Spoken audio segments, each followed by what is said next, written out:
Good morning, everybody, and welcome to the meeting of the Harbours Committee here at Dorset Council on Wednesday, the 28th of September. I'm the Chairman, Mark Roberts. I will just ask people, as we will go around the room to see who's here. Councillor Rob Hughes. Good morning. Good morning, everybody. Councillor Louis O'Leary. Good morning, everybody.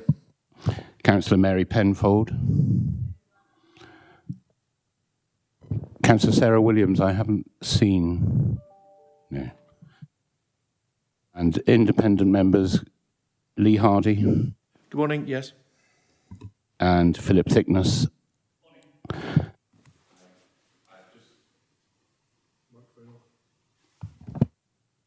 Thank you, Philip. I've just had a phone call from Richard Tinsley. I think he's held up in traffic, so we expect to see him shortly. So those are the members of the committee.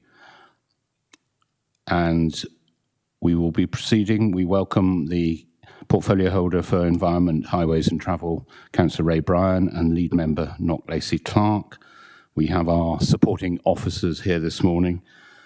And I can see we have Ken Buchan, Head of Environment and Wellbeing, James Radcliffe, the Bridport and Lyme Regis Harbour Master, Dave Brown and Matt Brown, the Assistant Harbour Masters at Weymouth, Claire Connolly, the Harbour Office Manager from Weymouth, Matt Penny, the Lead Manager for the FSERM, Phil Crowther. Is Phil here?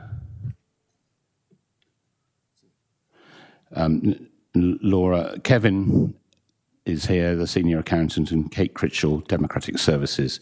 I'm not sure, we'll deal with apologies now then, please, Kate.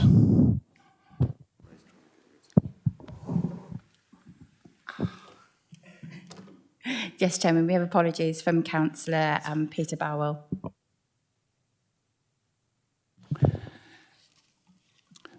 So,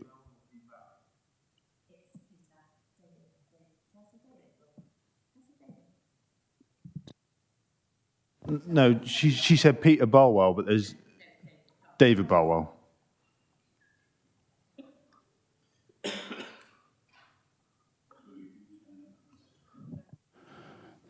yes, and we wait to see if Sarah Williams manages to make it through. I know there was terrible traffic on the way from Bridport this morning, and also Richard Tinsley is trying to get here.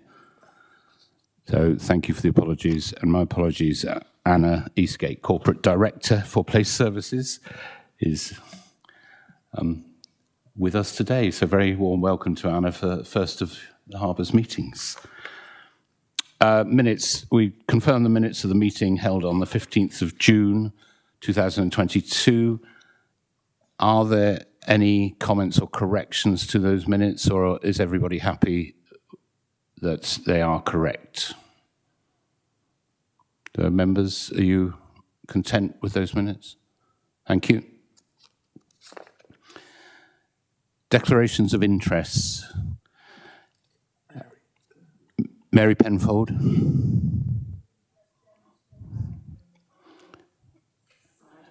Chairman of SCOPAC. And I have some declarations as well. I have a mooring at West Bay. I am chairman of the Southern Inshore Fisheries and Conservation Authority. I represent Dorset Council on the LGA Coastal SIG and also the Wessex Regional Flood and Coastal Committee. Mary?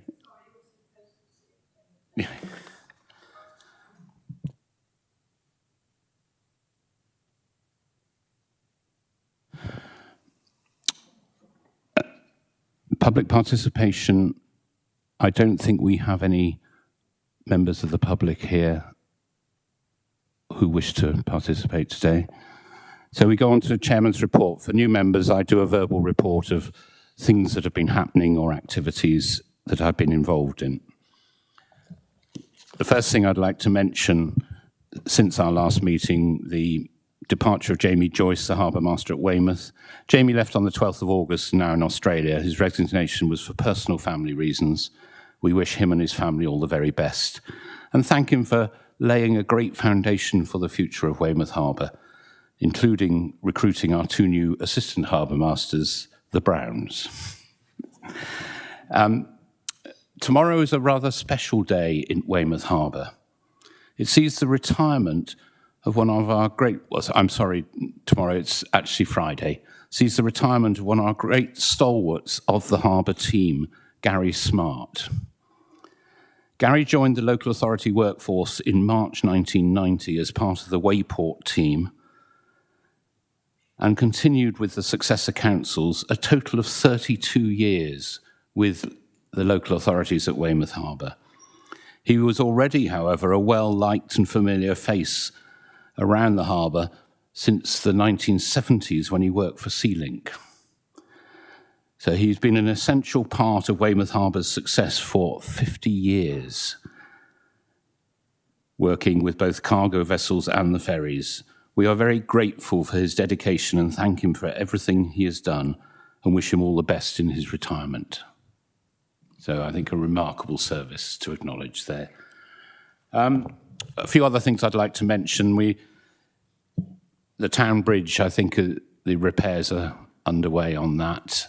And when this was raised by a good presentation from the engineers at the Weymouth Harbour Consultative Group, it was noted that it might be possible to lift just one side of the town bridge, and indeed that is going to be happening. So as an addition to the reports, we were able to do a midday lift of one side, which is going to ease the traffic under the bridge. I also went to the Boat Building Academy at Lyme Regis for their launching, where 4 of the boats that have been built over the past 40 weeks were launched. And it's well worth going. The next launch is on the 14th of December, so it'd be well worth attending that. It's quite early in the morning. Also went to Dorset Coast Forum last week. There were a host of interesting papers, including a presentation about the sea hives that we have under the Pleasure Pier at Weymouth Harbour, how they're made and what the future and what they intend to do. And just to keep in with the sort of the boat side, I went to Southampton Boat Show on Saturday, and I now know which boat I would like to own. But I think I might have to get a mooring at Weymouth. It's a bit too big for the other 2 harbours. Thank you, that's my report. We now go on to the Harbour Consultative Group minutes, item 6, and we sometimes have all 3 sets of minutes, but the consultative groups for Lyme Regis and Bridport West Bay harbours meet every 6 months, but Weymouth meets every 3 months. So I'd now like to welcome the chair of the Weymouth Consultative Group, Andy Sargent, who is online to present his report. Thank you, Chair. Thanks, everyone. If I may, Mr. Chair, I'd like to do the summary for the June meeting, summary that was missed off of your last meeting, if that's okay to commence. Yes, that's fine, Andy. Thank you. Thank you. So the summary of the meeting we had in May, which was missed from your meeting in June. The consultative group had several new members have joined. Elaine Farquharson for the beach and leisure, Dan Bell for the commercial passenger carrying vessels. And many thanks for all the members for their efforts in arranging these positions. The group also received a presentation from Dan Williams, who was the brick project lead with regards to flooding awareness within the area and the possible solutions. I was lucky enough to have a walk round with Dan on one of the walkabouts that was arranged, and it was quite informative and entertaining. The general message from all the members at that time, back in May, was that the effects of the overhead rises was having on their businesses. Everyone seemed a lot quieter at the time, except for the fishing fleet, which experiencing the perfect storm, which was lack of market. The prices were down and the overheads up. There was also a real concern from the group raised about the lack of communication and consultation during work around the harbour, especially with Customs House Quay. The road closure changes, problems with lorries, etc. in the area was to name but a few. The group did, however, complement the way Customs House Key is looking along with the free advertisement at the time, which appeared in the national telly, which was a good advertisement for the town and the area. The changing of the car parking rules regarding length of vessels was also length of cars was also highlighted, along with the consequences that it might have. The majority of the businesses, commercial operators and anglers' vehicles are now too long for the spaces. The group was grateful for the Councillor Roberts undertaking to raise these concerns through the appropriate councillors, with hopefully getting some clarity, which we'll move on to in the next set of minutes. Since our group's meeting, we've learnt that 2 weekends of road closures around the harbour without residents' businesses being informed. Bear in mind this was back in June. The requirement for the event organisers to communicate with all affected parties appear to have been removed, which is of concern to all affected. Having dealt with all the doom and gloom, the group and myself would like to thank Sarah Johnson on all the work she is doing and undertaking continually with supporting the group, and we are hopeful to be able to meet in person in August, which we actually undertook.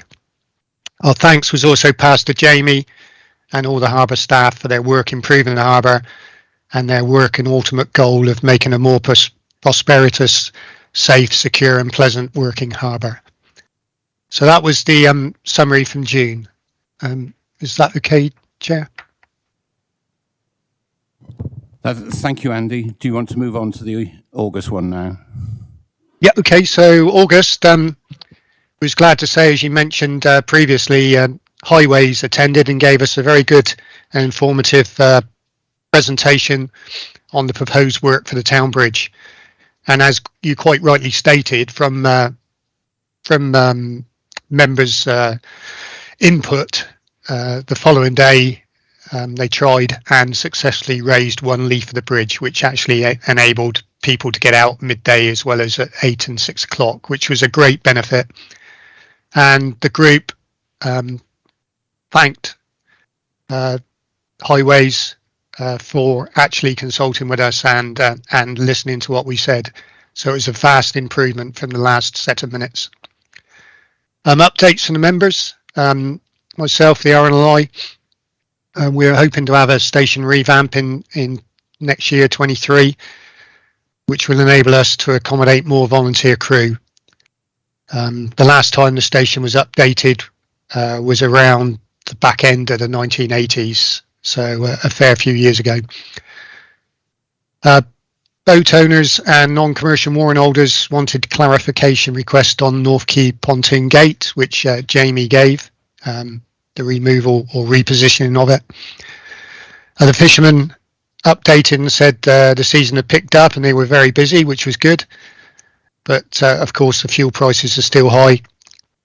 And there was a comment about the pavings around Customs House Quay looking dirty, where they're quite light in colour.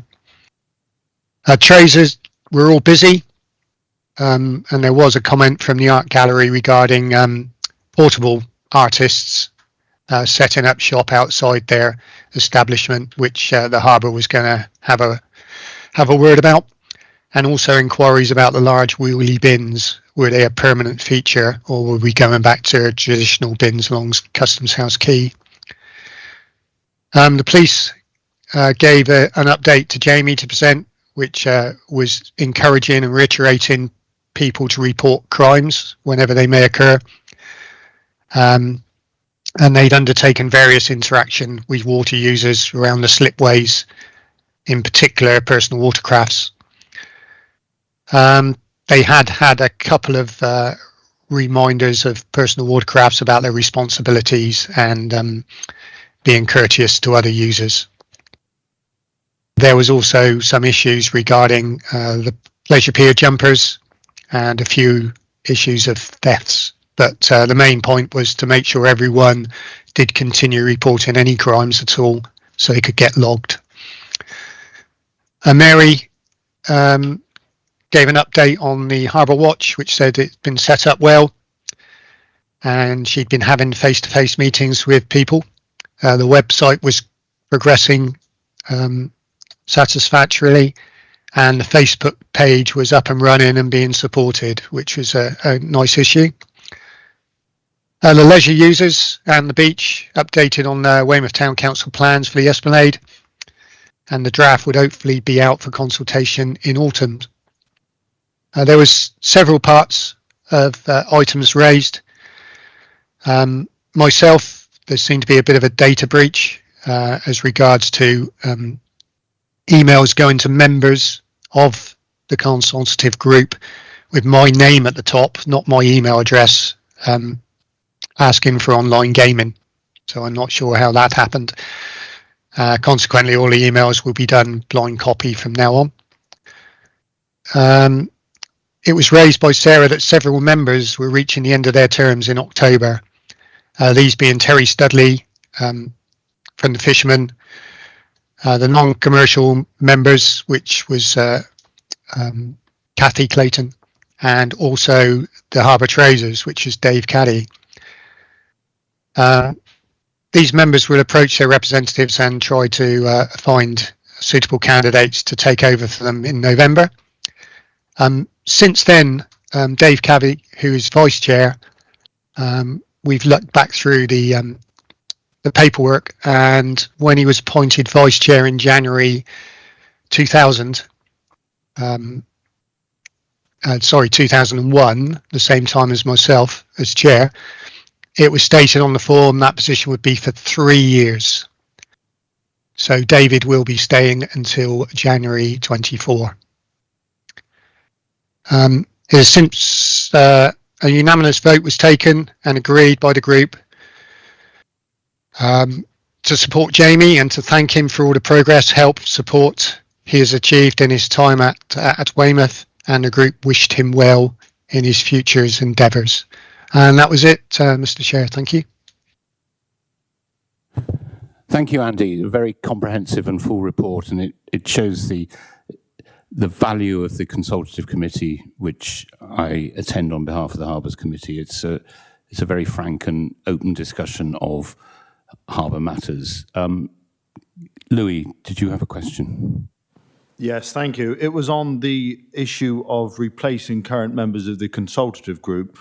I still cannot comprehend the fact that once a member of the consultative group retires, it sounds like the former members go out to try and find their replacements. They are then voted in by the existing members of that committee, but there's no democratic vote by the people represented by the consultative group. I still find that really difficult to believe that is actually the way we're operating here. I know we did some changes to the consultative group, which I did not agree with because it didn't go far enough. Is the body really a democratic body in terms of its ability to represent harbour members? The different harbour groupings each put forward a member to represent them. So in that case, that is what the standing orders for the consultative groups say. So he referenced Mr. Caddy. So Mr. Caddy is elected by harbour traders to represent them on the harbour consultative group. I think election is the wrong word. I suspect that with most of the consultative groups, there is an agreement between that body who should represent them. But I'm not sure that election is the correct term. But Ken, would you like to perhaps just come in on the process? Thank you. So most of the members on the consultative group are members of various associations, and the associations will put forward nominations for the consultative group. Where there are no associations, there's a sort of open request through relevant members of the group to ask for nominations to come forward. So in Dave Caddy's or the traders side of things, there's already someone put forward themselves as a nominee for that. But essentially what we would do is probably have a conversation with the bid or someone else around about traders around the harbour and put that or make an open invitation for people to put their names forward as a nominee. So where there is no association, we would cast the net further, excuse the pun. But essentially that's what we're doing with berths,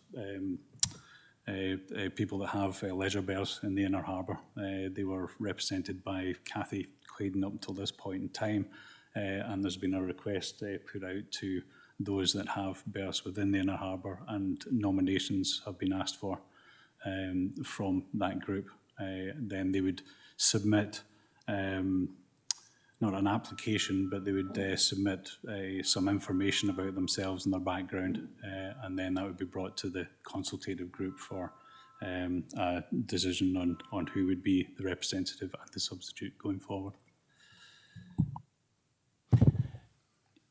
Yes, quickly, Louis, please. I think we've spent enough time on this.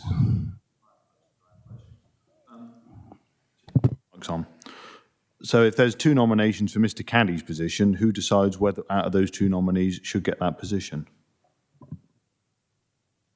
And I would rest with the consultative group. So the consultative group would elect the replacement of its member. Yes, that's correct.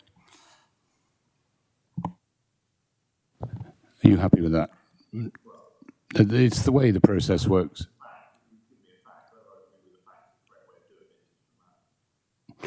Well, it's the way all the consultative committees have been set up. And indeed, we're very lucky if we do get several nominations, because in most of the groups, we're struggling sometimes to actually get someone keen enough to attend.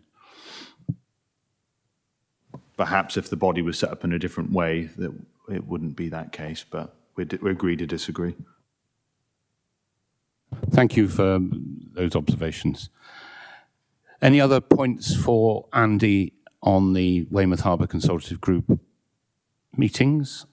If not, thanks very much, Andy, and very comprehensive report, and a lot goes on, and it's very well reported at those meetings. We now move on to item 7, the Harbour Master updates. We'll start with the Weymouth Harbour report, and we've got and welcome both Dave Brown, who joined us from the Marine Police, and Matt Brown, who joined us from Portland. So quite a depth of experience there. So, but this is a bit of a baptism for you two. So very warm welcome for the Weymouth Harbour report. Thank you, Chair. We're going to split the report between both of us, so we'll keep jumping from one to the other. I'll kick off with the current situation. Take-ins are up across the board from previous years in the marina, and it's at its fullest for the last 10 years with a 96% capacity. Visiting vessels are down, more notably motor vessels, but take-ins are up.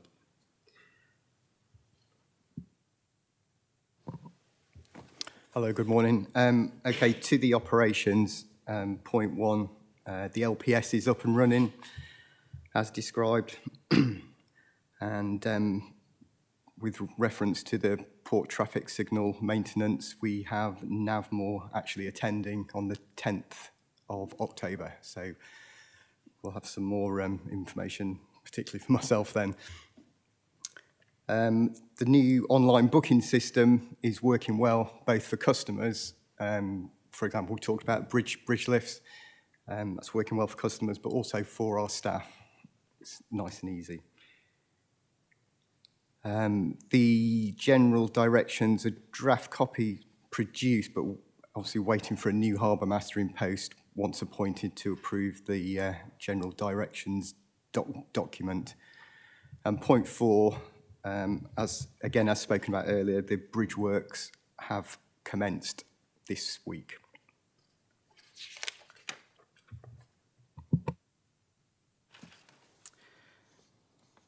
Open port duty, delays to the quayside regeneration project with some restrictions are still in place.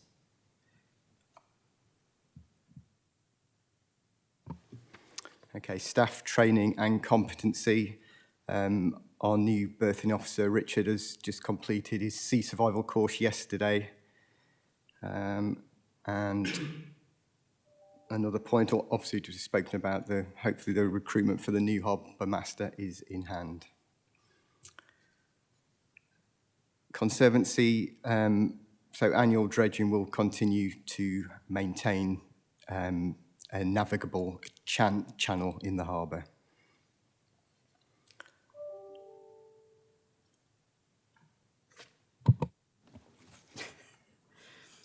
Environmental duties, the CIs are now in place, and latest surveys show they are settling in very well, being monitored by Weymouth Sea Life Centre.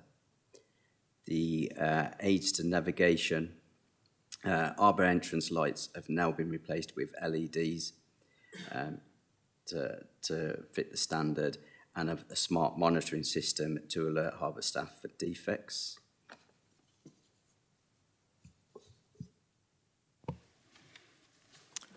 Pilotage, no acts of pilotage have taken place for the reporting period. And with regards to the weather, no reported damage to harbour infrastructure due to the weather. Marinas. So we have a new maintenance person for the 2 marinas in the inner harbour, and they are keeping on top of the infrastructure cleaning and repairs.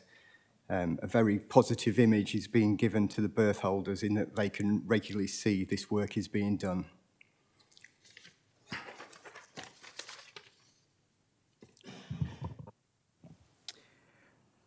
The Peninsula development, the latest contractor has gone into administration.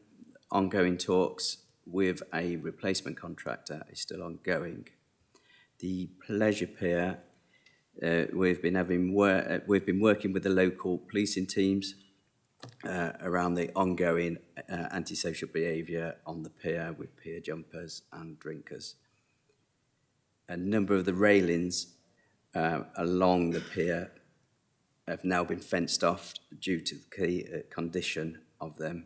A survey has been conducted and wait and report. The harbour walls, a survey has been conducted, and please see the engineer's report.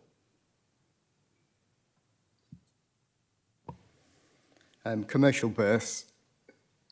So completed electric and lighting works on the commercial pontoons east of the town bridge has improved the infrastructure here. And the visitor pontoons. So an award is to be given this week to the chosen supplier. Design and installation works to start at the earliest opportunity.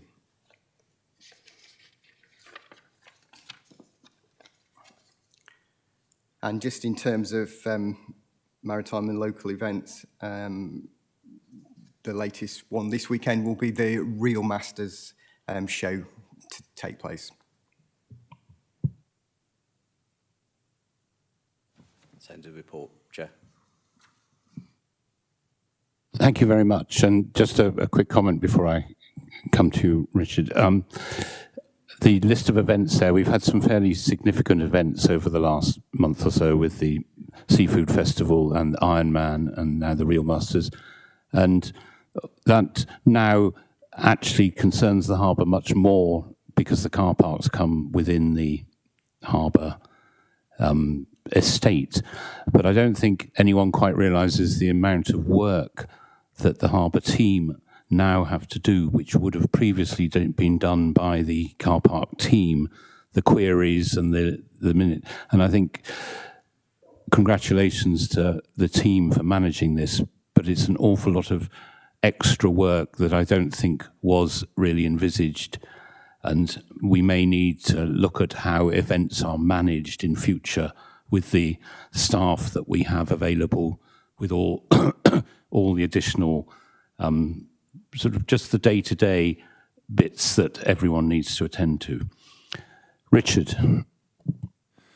Firstly, my apologies for my slight lateness. I hadn't quite anticipated 50-minute trip from Weymouth this morning, so with the roadworks. Just a quick query, really, just to see progress on Competent Harbour Authority. That was going into a consultation process. Is that up and running and ticking away? Question. Is that the pilotage? Yeah, it's Competent Harbour Authority. You might. Yeah, so it's related to pilotage, but it is the Competent Harbour Authority. We agreed, I think, at the last meeting to cease that activity, and then there's a process to go through, and I'm just wondering where we were in that process, was my question. Help on this one, please.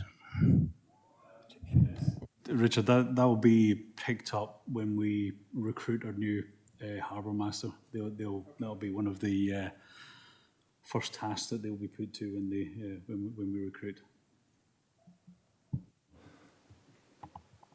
No, that's fine. I just wanted some visibility of that process, just in terms of going forward. That's fine. As long as we've got sight of it, that's... Thank you.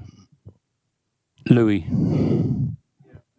Thank you. I just want to query, commercial visit and fishing boats is year 19/20, 181, 20/21, 183, 21/22, 79, and then 20, bearing in mind I know we're only in October, 22 to 23, 32. Why such a decline?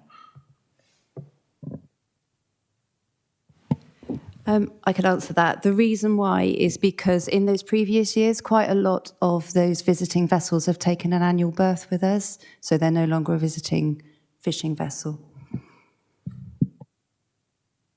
Yes, Louis. I don't expect you to know this, so I'm happy to get an answer later. Could you tell me how many of those have taken annual berths and how many of them, so we can actually see what the genuine decrease is, or if there is a decrease indeed? I definitely know of 2, maybe 3, but yeah, we can feed that back to you afterwards. If it's 2 or 3, I'm still concerned that obviously that hasn't, that doesn't make up for over 100 decline. It's because as a visiting fishing vessel, we would have recorded every time they came in. So it would have been per visit. So they may have had 10 visits per month or more. Certainly some of them were coming in very, very frequently. Yeah, I hope that answers that. Thank you, Claire. Are there any? Yes, Lee. Just going back to the aids to navigation and the new LED lights that have been fitted, 2 parts of the question. Do we have any feedback on their effectiveness? Are they at least as good as what was there before? And I noticed there's a smart monitoring system coming online as well. What about reliability? Are we confident in the reliability of these lights at this stage? I'm not sure who's going to take that one. Dave. That one. Yeah, at the moment, they are working quite efficient, quite frequent. They're still tested by staff on a daily basis, but we're quite comfortable that they are fit for purpose, and any monitoring systems that's coming to us is actually being fed in. Thank you. Lee again. Has there been any feedback from Seaward, as it were, as to how effective these are compared to what was there previously? No. We will look out and see if we can get some views from the users in the harbour. Good, but it would be good to know that. Yeah, just to comment, I can't say from a few miles at sea, but 3 miles from my house, I can see the North Pier lights really well.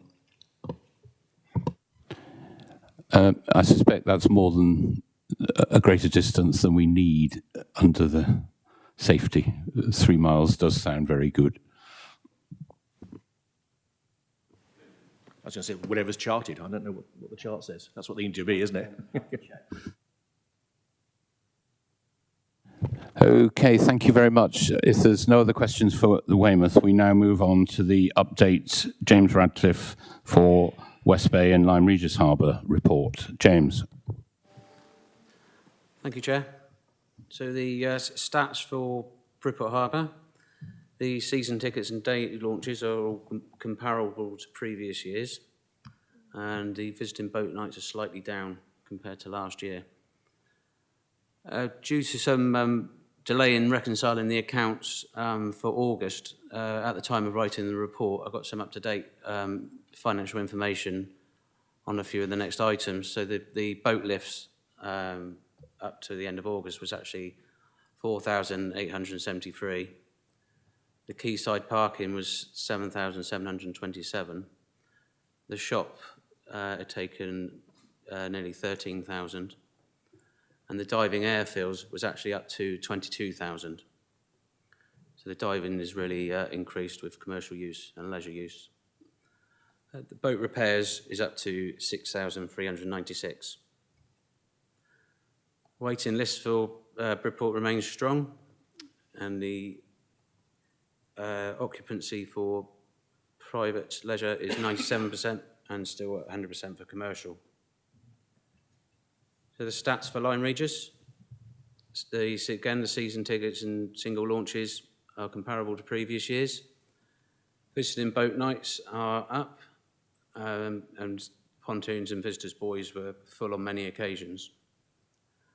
So the financial bits for the next few items, again, with the delay in the reconciliation, the boat lifts are up to 3,607. Quayside parking is 16,755, and the new shop is taken 6,188. There's still a good waiting list for Lyme, and the Moor occupancy is at 94% for private and 100% for commercial. Staff training, we've put some staff, 2 staff through their Powerboat Level 2 courses. 2 new staff have done their telescope handler, and 4 of the staff have renewed their tickets. Same staff have new ones, and 4 have renewed their slinger tickets, which helps with the boat lifting. And they've also done their handheld cutting machines, like disc cutters and stuff. The Harbour Consultative Group, as reported at the previous committee by Nick Marks, the chair of the group, a subcommittee was formed to work on the water safety at Lyme Regis. The group designed the sticker as reported, and it's been placed out on the life-saving boxes along the front at Lyme Regis. There's also a QR code that links you to our harbour website, where all the information's on there for all the water safety for non-motorised sports, swimming, paddleboarding, kayaking, etc. Both groups are due to meet in October. The Harbour Works, the judging at the harbours was both completed in late May and early June.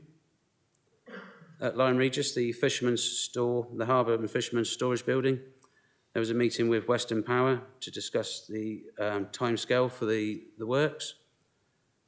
Although the building can now start without the power station actually having to be started, there is a pole that Western Power are going to move for us before we can commence. So the contracts are being put together, and an intent to start the works is being sent to the contractor. It's still aiming to start in, it's more late October, probably November, before we manage to start. Accidents and incidents, any port marine safety issues? There are no operational port marine safety code issues to report. However, following an audit from Marico Marine, items have been highlighted in need of attention. Many of the items have or are in the process of being addressed, and the full report and timetable can be seen under item 10 for this. Aids to navigation, there's no failures that have been reported since the last committee. maritime and local events. West Bridport had many events. All the West Bay Day events went ahead and were very well attended. They're due to do the bonfire by the beach in late October in partnership with the Round Table. The triathlon went ahead in June with a gig regatta in July, which was delayed from its original date due to the weather. And the powerboat racing went ahead also in July. All the events are looking to return again for next year. Lyme Regis, the Sailing Club hosted many sailing events, including the Phantom Nationals in the weekend of September. This was very well attended, and the new platform area and slipway area at Lyme managed to accommodate over 65 sailing dinghies and kept it all in one place. The Lyme Regis Lifeboat Week went ahead at the end of July and was a very successful week for the RNLI. The gig regatta also went ahead and was very well attended. And then the Candles on the Cob was a very busy event for Lyme Regis. And unfortunately, the Lyme Splash was cancelled due to the weather. Thank you, Chair.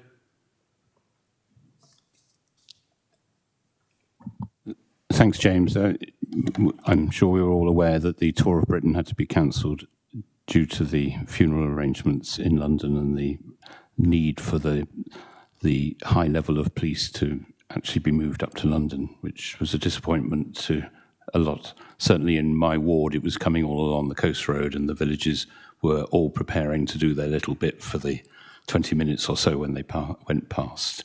The water safety, it's been quite an issue for those who aren't aware in Lyme, particularly of paddleboarders and kayaks launching into the harbour, and the potential risk from particularly paddleboarders with power boats and commercial vessels coming in through the harbour entrance.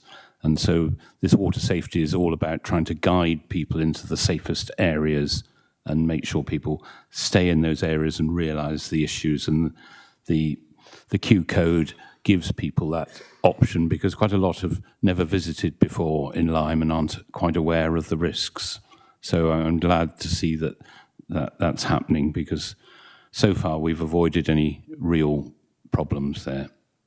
Thank you very much. Any other comments to James? Our recommendation is to note these updates for Weymouth, West Bay and Lyme Regis. So we're happy to note the contents. Thank you. We move on now to item 8. This is the Flood and Coastal Erosion Risk Management Engineering Update, and we welcome Matt Penny, who's going to present this. Matt. Thank you, Chair. If I start in Lyme Regis, the dredging, as James referenced, the dredging was successfully completed this year, and the next dredging works are programmed earlier next year for February and March. We're on schedule to meet that, and the team are planning that at the moment. Inspections around the harbour are due to be carried out this autumn, and we continue to monitor the cob structure and repair the surface and other infrastructure as required. The Lyme Regis Environmental Improvement Scheme Phase 5, got a verbal update on that to the committee. Good news is that we've actually gained approval for the scheme. The outline business case has been approved by DEFRA. So that's a £3 million scheme, £2.5 million of which is investment from DEFRA into the actual infrastructure around the Cobb and Harbour, which is very welcome. We are looking to stabilise the Cobb, carry out servicing, repairs, utility upgrades, and landing key improvements as part of that work. So, as unfortunately has been referenced in my report, because of the delay to that funding approval, we're in all likelihood going to have to push back the start of that construction to 2024 now. If there is a chance to bring it forward, we will, but I think being pragmatic, I think 2024 is more realistic now. Stakeholder engagement is ongoing, and we'll obviously, once we've drawn down the funds from DEFRA, we'll be looking to progress the next stage of this scheme, detailed design and licenses and consents discussions with our professional partners. At West Bay Harbour, back to Lyme Regis, there'll be a press release going out this week, hopefully on that OBC approval, so the committee might see that in the press over the next few days. West Bay Harbour, dredging again, as James referenced, successfully completed, and we're on for a similar time frame than I've just referenced for Lyme Regis. We are still waiting at West Bay for MMO licence, marine licence. Hopefully that'll be issued this December. We are proactively moving things forward and planning in the anticipation of achieving that marine licence, but obviously there's no guarantee. We are waiting for the MMO to give us any feedback. They are behind with their approvals and their issuing of consents, the MMO, so we are pushing them to say we've got this time frame, can we meet it? But at the moment we've been given December as our decision time. Inspections, again, scheduled for autumn this year, and they're on target to be met. Repairs, we've had a technical report carried out on the 2 walls in the inner harbour that need recommendations. We're in the process of getting funds to carry out that work. That'll be internal capital bid for Dorset Council, and we're identifying a consultant to help us design that work and take it forward. But it's underway, it's assigned to the team, and they are moving it forward. On to Weymouth Harbour, the dredging work was completed, the maintenance dredge work was completed, and that was successful. And we continue to work with the harbour team to identify where any more maintenance dredging is required, and that'll be on an ongoing basis as and when is required in Weymouth. Inspections again, autumn 2022, and we're on target for that. And then on to the capital schemes, a number of capital schemes underway in and around Weymouth Harbour. The Flooding Coastal Risk Management Scheme Phase 1, which takes us from now to 2040 odd. That is the outline business case for that scheme is underway.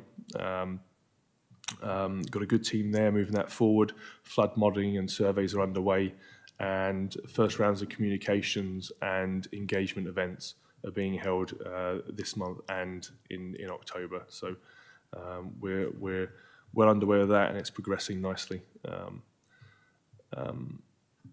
Harbour Wall C, which is on North Parade, this has been completed and we're in a defect period. My intent is now to remove this from my report. I feel the updates are complete really, and I'll update the committee by exception.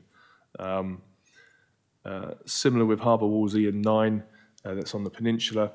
They were both completed. The works we've identified were completed. Further works may be undertaken for Wall E, which is where the pleasure pier is, and the secure compound.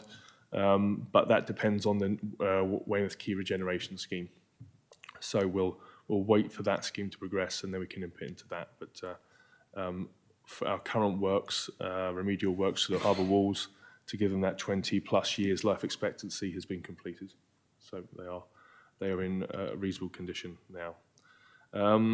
I was asked to give a verbal update regarding the pleasure pier works that are underway, and that was referenced in the Harbour Master report. We had a structural condition survey carried out by specialist consultants earlier this month. We're awaiting that report. In the meantime, we're progressing the obvious health and safety issue with the handrails, which the harbour team are risk managing. They're risk managing that, cordoning them off, and we'll be looking to progress a replacement for those handrails around the pleasure pier in the near future. Walls F and G, which are again on the peninsula, adjacent to the pleasure pier and returning back to the beach. That scheme is in development and underway. We are meeting regularly with our structural engineer, consulting engineers, and that scheme is progressing well. The Strategic Flood Risk Assessment Level 2, that's an evidence-based report that's going to feed into the local plan. It involves modelling and identifying sources of flooding, all sources of flooding in and around Weymouth Harbour. That is underway. It's on schedule for delivery next year, and the team are working well to deliver that. And then on to Portland Harbour, the committee asked that give an update around modelling and Portland monitoring on Portland Harbour. We are continuing to we've got all the monitoring equipment installed, and we continue to monitor now until 2026. So it's a 5-year monitoring study. We'll get annual updates from that monitoring study. And my proposal is that I'm going to remove this item and update the committee as and when a report is issued, because there'll be not much to update you with in the meantime. Thank you, Chair. Thanks very much, Matt. Quite a comprehensive report there. I'm concerned that when we do the press release for the COB works, that we continue the consultation with particularly with the commercial fishermen there who have concerns about access to the unloading area when the COB work starts. So I think we need to make sure that we continue the dialogue and they are updated regularly along with the consultative committee. Yeah, that's no problem. That's ongoing, so that hasn't stopped. The stakeholder engagement hasn't stopped. We earlier in the summer we held an event for the commercial users, all the commercial users around the harbour, the fishermen, etc., the businesses, and well attended. And we talked through the proposed plans, so they're aware of the sort of timelines and the proposals that are underway. That would be ongoing as it continues. Yeah. Yes, thank you. That's why I went to that event, and that's why I made the point about continuing consultation, and indeed with all the works. And I think the consultative committees are very appreciative of the additional information from your team, the engineers, and highways. It all helps to bring it all together. Thank you. Any questions for Matt? Yes, Lee. Really, just to develop your question a little bit further, the deferral of the Lyme Regis scheme, what, if any, additional risk does that bring with it? I'm just conscious that this group is the duty holder for Lyme Regis, and we'll need to be assured that we're not incurring additional risk. Matt, could you come in on that? Yep, sure. So, you know, a good example of that is at the June event with the commercial users. It was identified and talked about what time of year we'd be carrying it out.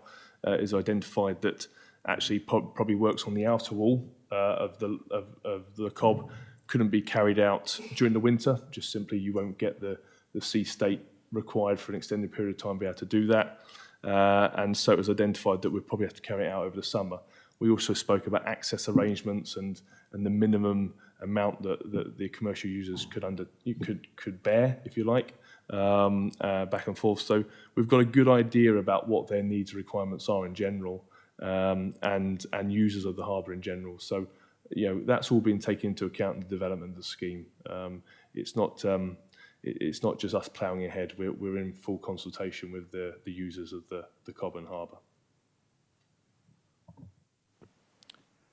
So in terms of safety and security there, we're comfortable that everything has been mitigated and there is no additional risk involved with the delay.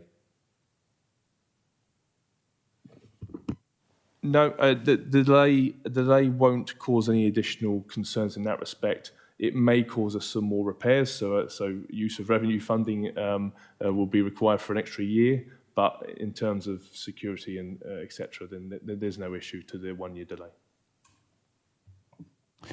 Thank you. Any further points for Matt? Yes, Councillor Bryan. Yes, thank you. Page 37, Matt, which is showing it as assets and property. As you know, that's now been transferred over to my portfolio. So can we make sure any future ones that come out show the correct title on there? Wall D, I have a concern over, that we still have to make a final decision on the removal of the old Condor landing stage, because as we know, when Condor worked with Weymouth Town Council, they did actually say that that structure would not be suitable for their incoming boats, even if it was to go ahead. So can we make sure that's included in the plan? Because obviously that's taking up berth space, which is also taking up or reducing the opportunity for increased revenue. Can I just mention the dredging as well? Because I'm very concerned that, in fact, I'd like to have seen the target date for dredging and the actual date for dredging, because there's quite a difference. This affects all the local businesses, the hoteliers, the cafes, everybody. And I think we've got to make sure that when we put dates in there, there has to be a really good reason if that date isn't achieved. I know there are circumstances, and I know they happened this year with circumstances, but it had a dramatic effect on the local businesses. So I think we need to do everything in our power that if we say it's going to be February, it is February, because the last time in fact, this time we did it, I think it actually overlapped into one of the bank holiday periods, which did cause some disruption. So I'd like to make sure that we've got this absolutely right, we forward plan for it, and we get a commitment from the people that are doing it that they're going to hit their target. And I don't want to hear that they were late dealing with their last sort of bit of dredging, which pushed our dredging further back. We are the customer for these companies, and I want to take a strong line on that because that will actually help the forward planning for the businesses. Thank you, Chairman. Thank you. I know certainly where with the delays in West Bay and Lyme Regis, it was to do with the licence approvals as well as getting the dredging companies on board by the time we got the approvals. But it was a problem, and I think from what Matt has said that we're aiming to get those done much earlier from now on. But I think your point about having a confirmed date is absolutely essential for the users and traders. Yes. If I can just come back, I understand that, Chairman, but it's essential that we let the businesses know what we're doing, because they can then plan around it, people can plan their holidays around it. So I'd like to see the local businesses, the local boat users, everybody that's involved with the harbour, give them firm dates, because, as I say, that will help them plan it, and believe it or not, we'll avoid the number of emails I get of complaint when the businesses are interfered with. So that's all I'm asking for, and Matt is one of the most competent officers I have the pleasure of working with, and I'm sure he'll work with me on that to make sure we keep the businesses and the users fully informed. Thank you, Ray. It's a very good point, and I'm sure Matt has noted that, and we will follow that through. Thank you. Any other comments for Matt Penny? And the recommendation is to review the report and comment upon the progress of current activities, which I think we've done. So is everybody content that we've reviewed and commented? Thank you. We now move on to item 9, the budget monitoring report, and Claire Connolly is going to present the budget monitoring for Weymouth, and James will then follow with Bridport and Lyme Regis, and we have a series of recommendations then. So Claire, please. Thank you, Chair. So this is the budget monitoring as at the end of August. So on completion of our summer season, we're able to give you an update on both income and expenditure. The detail is shown on Appendix 1. The budget monitoring for Weymouth is an improving picture. The surplus is expected to increase from a budgeted £104,000 surplus to £188,000 surplus. Income in nearly all areas remain on budget. Many have exceeded our budget expectations. In the report previously given by Dave and Matt, we highlighted in more detail some of our successes and statistics on both visitor numbers and occupancy rates. We've also had some new income this year relating to filming that's taken place in and around the harbour. The cost pressures on the operational budget, we've assumed an overspend on insurance, which is based on last year's actuals. And also in line with the Dorset Council's sort of formula for predicted energy costs, we've based our forecasts on a 65% increase, which is sort of midpoint between what we're expecting to be best and worst case scenarios. And we continue to monitor that based on our usage as well. Finance team have provided a forecast for car parks and income that's generated within the harbour portfolio.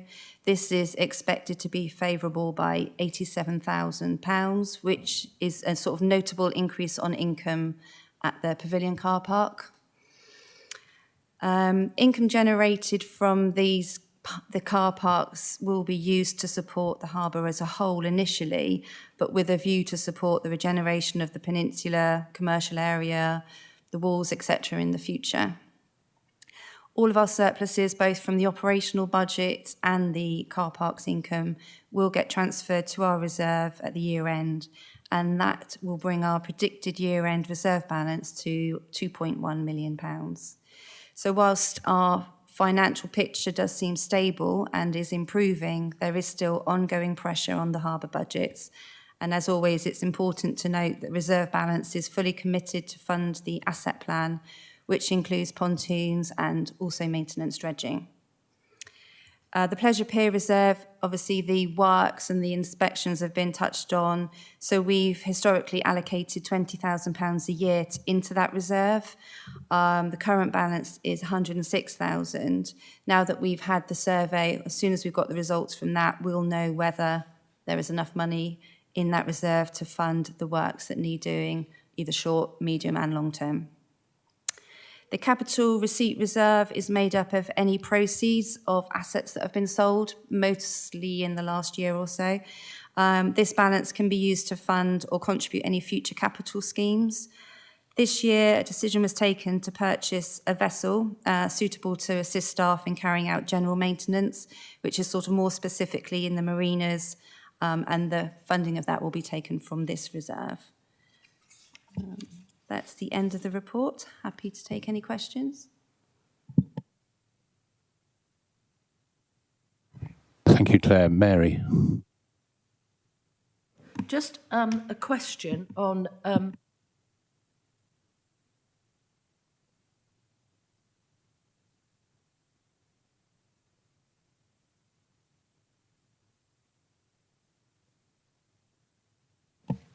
Yeah, it's ongoing. So within the asset plan that we formally pulled together probably 2 to 3 years ago, all of the assets are in there.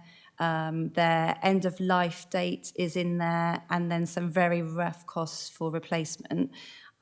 We've recently done a tender where we've got a price for quite a long run of pontoons in the outer harbour. We're going to use that to hopefully help us firm up some of those prices, because potentially they might not be very accurate because it's sort of quite old data. But yeah, they're in there, they're in a plan, there's a 25-year plan plus. And yeah, we're working towards including them and funding them out of our reserves. Do we check them for safety, obviously? Yes, yeah. Yes, thank you, Mary. The pontoon replacement is quite a major item. Then it's been in the budget, in the asset management budget for a little while, and it looks like we should be proceeding very shortly with, and it's a big project, and we really want to ensure it doesn't impact on next season by getting it completed, but it.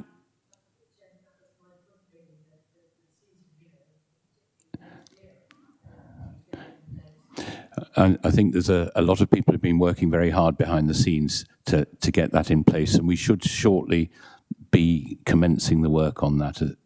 And it will enable us to berth larger vessels at higher fees, but also one of the very interesting things that I think our previous harbour master outlined was that these pontoons will be capable of taking tenders from cruise ships moored in Weymouth Bay. Those cruise ships hold up to 76 people who will then be in Weymouth, not bussed off to Sherborne or wherever from Portland. but that would not have been possible under the pilotage scheme. So all these are now coming together, and we look forward to quite a different year, we hope, in Weymouth next year.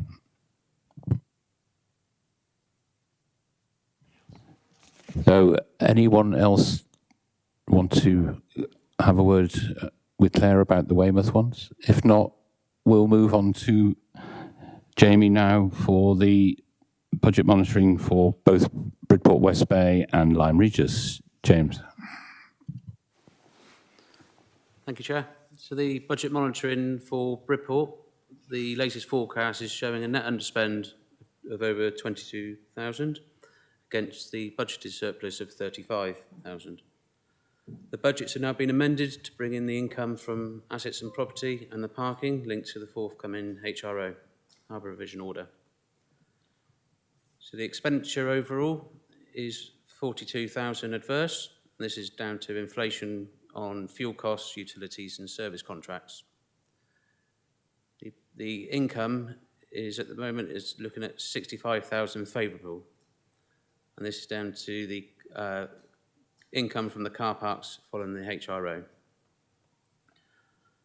The reserve movements is predicted to be 57,000, bringing the Bridport reserve up to 98,000. And for Lyme Regis, the forecasts are currently predicting net underspend of just over 9,000. Again, the budgets have been amended to bring in the income from property and assets with the HRO. So the expenditure overall is 30,000 adverse, with inflation on fuel costs, utilities and service contracts. The budgeted income is looking to be 39,000 favourable. Again, this is from the assets and property and increase in mooring income. There's no prediction for a movement to reserves, that leaves the reserve currently at 176,000. Thank you, Chair. Thank you, James. Any queries or comments about West Bay? Yes, Knock. Thank you, Chairman. I just wanted to say that I think it's we really should thank all the officers and all the staff so much for having all three harbours coming in a favourable position. I think that's quite a rarity within the council, and they've obviously done an excellent piece of work bringing this all together. And so I just wanted to say well done and thank you all. Thank you. That was very timely. And actually, you will remember that we spent a lot of time developing the harbour strategy for Dorset Council. And one of the key points was that all the harbours would be operationally self-sufficient. And I think we've achieved it rather quicker or more quickly than we anticipated. So very well done to everybody. Thank you. The recommendations are that we note the budget monitoring position for Weymouth, the same for Bridport West Bay, and also for Lyme Regis. Are we content to note the budget monitoring reports? Thank you. We now move on to item 10, the Port Marine Safety Code Designated Persons Report, and welcome William Heaps of Marico. There are a couple of recommendations after the report. So, William, over to you, please. Thank you, Chair. So, yes, I'm indeed your designated person, a role required under the Port Marine Safety Code, and my role is to provide you, the Harbours Committee, with independent assurance that the the three harbours that you are ultimately accountable for are compliant with the Port Marine Safety Code. So I've done quite a detailed report. This is the final report under the current 3-year contract with my organisation to provide these services to you. And it's detailed in order to provide a summary of status to you, but also to give some meat for the operational staff to actually work on and give them some detail about where to go next. So I'm going to assume that members have read the report, but I think it might be useful just to summarise a little bit of the key points before you have an opportunity to ask me questions. So the report has been informed by audit, by a number of visits to all 3 harbours over a 3-year period, and by me reading the regular reports and documents that the Harbours team generate. I think it's fair to say that since I took on the role 3 years ago, considerable progress has been made in the Harbours department in general, despite some really quite considerable challenges, not least COVID and all that meant, a complete change in working and focus over the bulk of the 3 years I've been involved. However, I think it's also fair to say that the report is really a story of 2 halves. Weymouth, as we've heard several times today, is in a really good place, both financially, but my concern is in terms of navigation safety. A lot of progress has been made and a lot of effort has been put into achieving that. Unfortunately, West Bay and Lyme have been struggling a little more to tread water. Things weren't being done badly before, they're not being done badly now, but the opportunity to improve has been more difficult.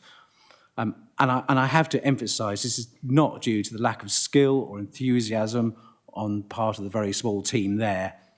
I think the clue is in the words very small team. However, it is also true to say that as an organisation, as an authority, you're really well placed to build on the successes at Weymouth and share them across West Bay and Lyme Regis. And it shouldn't be a very big job to move ahead with the 2 smaller harbours. So the key points, what is needed is a plan for improvement. There's actually a requirement of the Port Marine Safety Code to develop a marine safety plan, which should be owned by you, the accountable, the duty holders, the accountable people for marine safety. It should be, so I say, it should be owned by you. It should set meaningful targets that can be measured, and a report should be made on those updates. You as a Harbours Committee, as the board, should challenge progress, but also you should support with appropriate resource, whether that be, money, people, or just, moral support. It's up to you to help that progress forward. So the other main challenges are, as we mentioned, recruitment, training, making sure that there's good job specifications and the roles of the jobs are understood. There's certainly some work to be done on updating the marine safety management system for the 2 smaller harbours and bringing that up to the standard of Weymouth. And there's also the challenge of updating the navigation risk assessments, again for the 2 smaller harbours, but also continuing the good work that's been done in Weymouth. Certainly now is not the time to drop back. So in summary, there's little doubt that Port Marine Safety Code compliance can be achieved in quite short order. And you will notice that Ken has appended, after my report in the papers, a programme of improvements, and it's time framed, and considerable work has already been done to address the points in my report. Certainly, I'm absolutely no doubt that by the next time you have to formally confirm compliance to the MCA in 2024, you will have achieved that by a long margin. Certainly the target is for early next year to achieve what needs to be done. So that's a summary of my report. If there are any questions, very happy to take them. Thank you very much, William. We obviously have read and digested your report, and it is very necessary that we have your expert opinion, and that is why we require the designated person. There is a lot of work going on, as you've noted at the end there by Ken. I don't know if any members want to comment at all. Richard. Thank you, Chair. I think I'll give some context to this. I think we received the designated person report. It's comprehensive and detailed. It covers all 3 ports. And there's a lot of good information there just to, for improvement for all 3 ports. Given some of the concerns raised by the report, I was invited just to take a preliminary look at some of those aspects. And I think you know my background, sort of risk assessment and safety. So I worked with Ken and James to have a look, see how we should respond to this. So firstly, so the two areas I think that William's raised are the visibility of the safety plan, which the Port Marine Safety Code at the committee level. Traditionally, I think we tended to monitor it through the operation reports, but the code is quite explicit, and I think it would be helpful anyway to make it, visible at the committee level, it's that as Ken's put out a little plan that's showing a development of that. The second element was the documentation standards and the risk assessment standards at the two smaller ports. Clearly, Weymouth's just gone through a major exercise for upgrading its risk assessments, its operational documentation, and they've done a great job. Lyme and Bridport were in process, but as William said, the resources they have to put to bear on that are smaller. What I would say, though, I would commend James and Ken. We suggested what we did was do an internal audit very quickly, just to establish the scope and scale of what needed to be done. And that was done within a matter of weeks, really. Fantastic job. And I think that's actually benchmarked the work that has to be done. And then Ken's put out a fairly clear recovery plan. I know James has been working hard to take the existing documentation, and there is existing documentation, review that, make sure it's suitable, and then the exercise then is to bring it up to the standards of Weymouth, which will take a little bit more time. So those activities are in place. So I've just been assisting really from the committee point of view to make sure we had appropriate action against the important report that we received from the designated person, and make sure that we had a good benchmark to understand what work needed to be done and how best to achieve that. So I think we now have an outline plan based on a good knowledge of the work that needs to be done to do that. And I think, as William said, it's bringing that up we're not going to be sort of sitting with this in 3 years' time. This is making visible some of the key elements of safety at this committee. That's a fairly quick response, and there's work in progress on the documentation at Lyme and Bridport. Thank you. William, did you want to respond at all to that? No. I think what I wanted to do was to reassure everybody that the operational plan, as Richard made, was in place for all harbour, incorporating the safety plan. So our operations were safe, but it's the visibility and accessibility of a safety plan for the committee. And I think probably we're very fortunate to have the expertise of our independent members, particularly like Richard with his background in nuclear safety.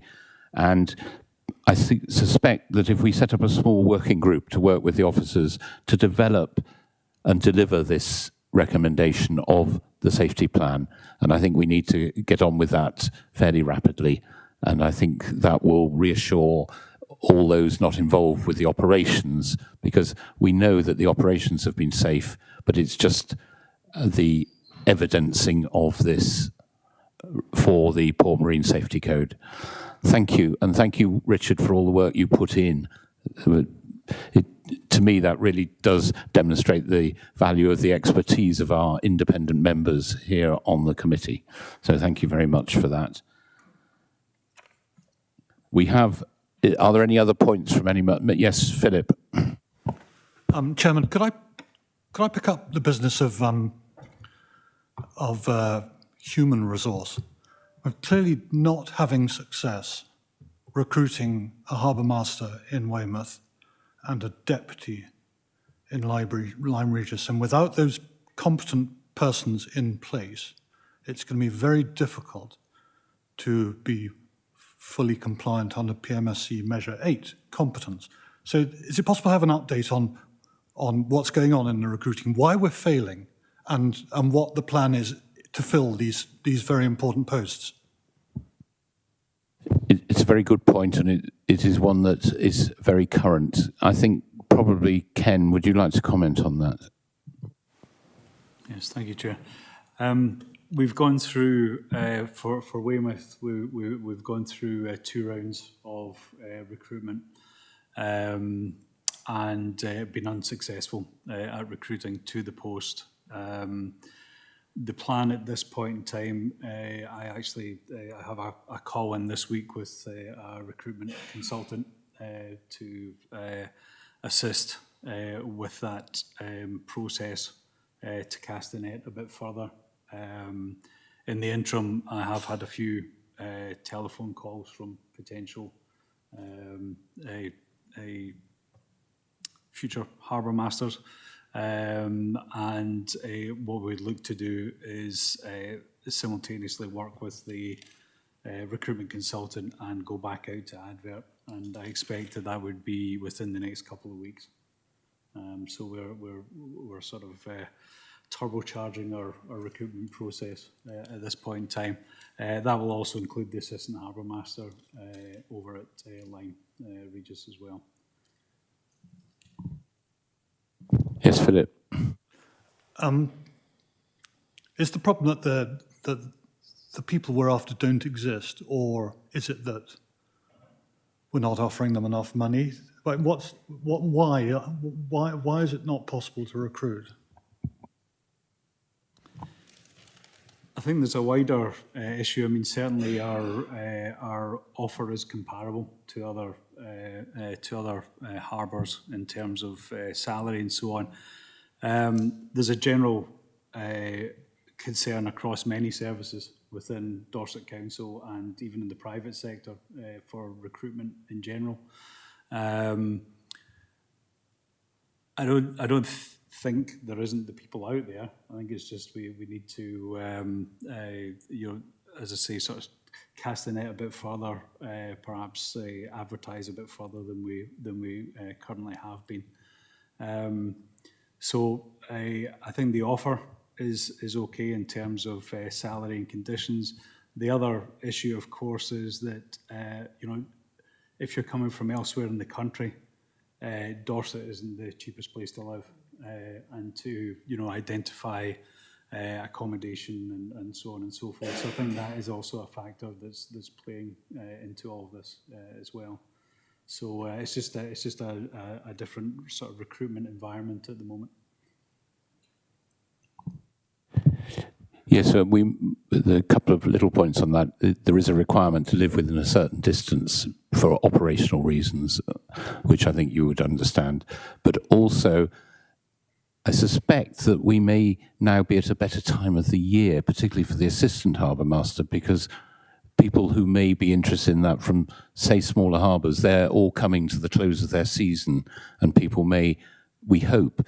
But I do remember the extent of and the work that went into shortlisting when we appointed Jamie, 2.5 years ago, the number of applications and the quality of applications, and I've been involved in the 2 rounds, and there is a world of difference, and something has changed in the job market.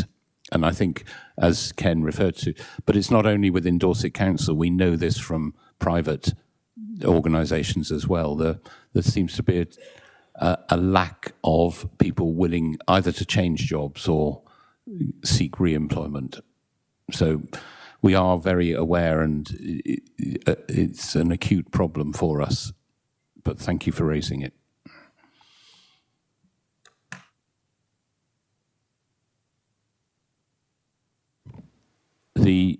Are there any other points on the designated persons report?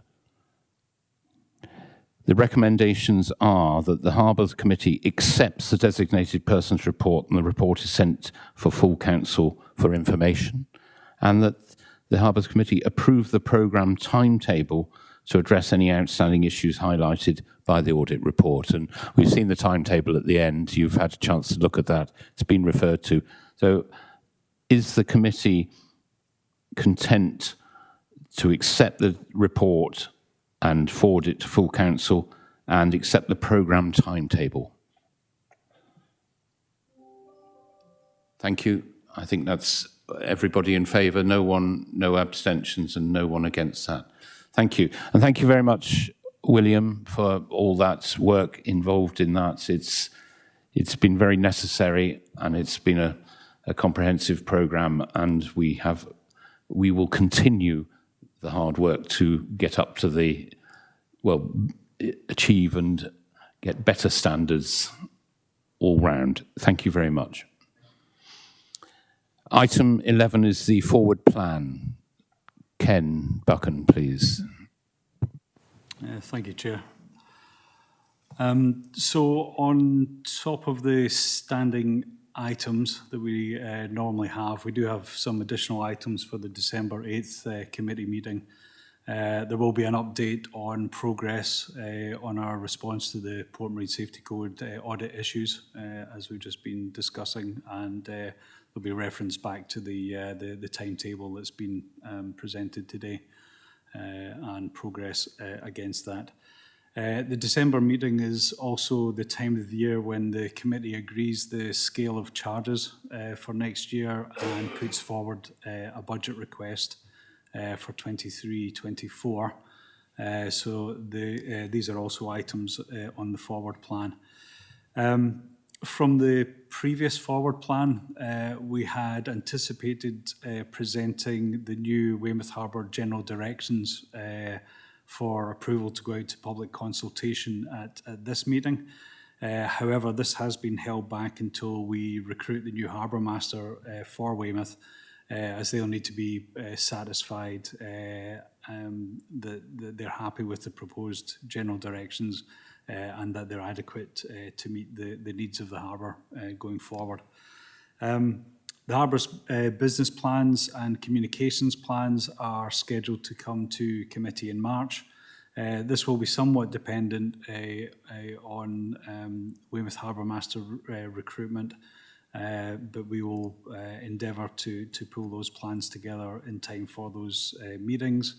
And also at this meeting, there'll be an asset management plan for Bridport and Lyme Regis Harbours presented for approval. So I think that's it, Chair. Thank you. Thank you. Any comments? I've got one possible suggestion. Again, it was highlighted in the report, the issue of pilotage at West Bay. And I think probably we ought to add that into the plan, rather like we did at Weymouth, Ken. And I'm not sure which meeting, certainly not December, but whether we look at that for March, because I think it would be useful to clarify that now. Are there any other points on the forward plan? If not, thank you for that, Ken. And we have no urgent items and no exempt business. So that actually does conclude today's Harbour Committee. So thank you very much for all your attendance and your contributions. We look forward to seeing you again at the next set of meetings. Thank you.